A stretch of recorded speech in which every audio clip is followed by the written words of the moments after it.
Hello everyone, कैसे आप सब? मसीह में आप सबकी सलामती हो। Welcome back and other video. आज की वीडियो में हम मजीद बाइबल मुकद्दस का मुतालिया करते हुए यकूब के बारे में जानेंगे कि यकूब की कितनी बीवियां थी और खुदावन ने उसे कितने बेटों से नवाजा। आए हम सबसे पहले प्रेयर करते हैं। आसमानी बाप, मैं दिलो दिल की गहराइयों से आपका शुक्र अदा करती हूँ। यीशु नासरी, आप शुक्रगुजारी के लायक है, हशमत और बुजुर्गी के लायक है। यीशु नासरी, आपका लाखों लाख शुक्र है, यीशु के नाम से आमीन। हमने लास्ट वीडियो में यकूब के ख्वाब के बारे में जाना है कि जब वो अपने मामू लाबन के यहाँ जा रहा होता है और रास्ते में उसे रात हो जाती है और वह सो जाता है और उसे ख्वाब आता है। खुदावंद ख्वाब में जाहिर होकर उससे वादा करते हैं कि खुदावंद हमेशा यकूब के साथ रहेंगे।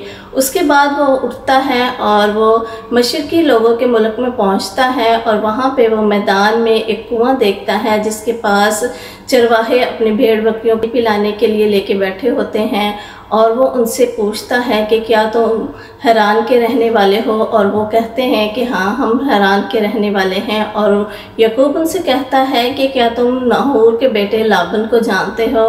वो कहते हैं हाँ, हम उनको जानते हैं। और चरवाहे यकूब से कहते हैं कि वो देखो, लाबन की बेटी राखिल अपने बाप की भेड़ बकरियों को पानी पिलाने के लिए लेके आ रही है।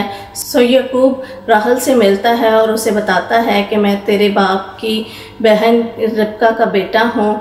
और राखिल भागकर यकूब के बारे में अपने बाप को बताने के लिए जाती है और लाबन अपने भांजे यकूब से मिलने के लिए बाहर आता है और उसे मिलता है और उसे अपने घर लेके जाता है। और यकूब अपने मामू लाबन के यहाँ 1 माह तक खिदमत करता रहता है। और लाबन कहता है कि तुम मेरे रिश्तेदार हो, इसका मतलब ये नहीं कि तुम मुफ्त में मेरी खिदमत करते रहो, तुम्हें इस खिदमत की उजरत मिलनी चाहिए। लाबन की 2 बेटियां थी, लिया और राखिल।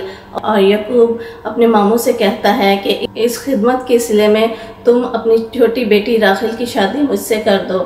और लाबन उसे कहता है कि इसके लिए तुम्हें 7 साल तक मेरी खिदमत करनी पड़ेगी। यकूब 7 साल तक लाबन की खिदमत करता है और जब टाइम पूरा हो जाता है और यकूब कहता है कि अब तो मेरी शादी राखिल से कर दो, तब लाबन उस जगह के लोगों को इकट्ठा करता है, ज़ियाफ़त करता है और अपनी बेटी लिया की शादी यकूब से कर देता है। और जब यकूब को पता चलता है कि ये राखिल की बजाय लिया से इसने शादी कर दी, और वो नाराज़ होता है और वो कहता है कि तुमने ये क्या किया, तुमने मुझे धोखा क्यों दिया। उसने कहा कि ये कैसे हो सकता था कि मैं बड़ी बेटी से पहले छोटी की शादी कर दूं। हमारे मुल्क में ये रवायत नहीं कि हम बड़ी से पहले छोटी की शादी कर दें। तब लाबन कहता है कि 1 हफ्ते के बाद मैं तुम्हारी शादी राखिल से कर दूंगा और इसके लिए तुम्हें 7 साल तक और मेरी खिदमत करने की पड़ेगी। यकूब की राखिल के साथ भी शादी हो जाती है और वो 7 साल तक अपने मामू लाबन के यहाँ खिदमत करता रहता है। और यकूब के साथ लिया और राखिल दोनों की शादी हो जाती है और उनसे बेटे पैदा होते हैं। और उनकी जो हेल्पर होती है उनके साथ भी यकूब की शादी होती है और उनसे भी बेटे पैदा होते हैं। और इट्स मीन कि यकूब की 4 बीवियाँ थी और उनसे यकूब के लिए 12 बेटे पैदा हुए और 1 बेटी पैदा हुई। ये सब पुरानी शरीयत थी, पुरानी रवायात थी। और पुराने अहदनामा में चूँकि पुरानी रवायात, पुरानी शरीयत पाई जाती है और यीशु मसीह के आने के बाद पुरानी शरीयत तर्क कर दी गई और यीशु मसीह ने अपने लोगों के लिए नई शरीयत कायम की और नई रवायात कायम की जो कि हमें नए अहदनामा में मिलती है। और इस स्टोरी से हम सीखते हैं कि जो इंसान बोता है वही काटता है। हमने देखा कि यकूब ने अपने बाप और भाई को धोखा दिया और उसको भी उसके मामू लाबन ने धोखा दिया। इस स्टोरी में हम एक और बात सीखते हैं कि माँ बाप की दुआ लेना बहुत ज़रूरी है। माँ बाप की दुआ उम्र भर इंसान के साथ रहती है।